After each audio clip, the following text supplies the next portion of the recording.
What's up, what's up, what's up? Karon no, ngayon tuturo ko sa inyo kapag maliit yung manoy nyo. Yung manoy nyo kapag maliit, yung magandang posisyon para matamaan yung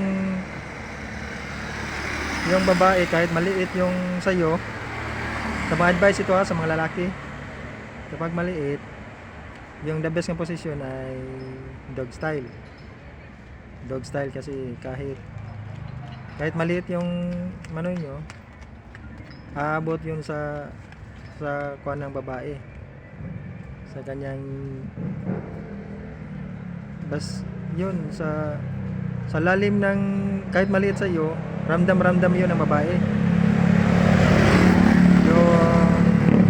Yung dog style yun, kapag kahit maliit sa iyo, maramdaman niyo yun. Number 1 yun nga posisyon. Tapos number 2, yung spoon position, yung nakatagilid yung babae. Pasensya na kasi nandyan nasa kalsada kasi tayo, nasa tabing kalsada kasi tayo. Yun. Number 2, spoon. Yung nakatalikod yung babae tapos nakahiga. Yun. Abot din yun. Para yung dog style pero nakatagilid. Yun ang advice ko, yung dalawang posisyon na maramdaman ng babae kahit maliit ang sa iyo, manoy nyo. Sige, follow my TikTok and Facebook.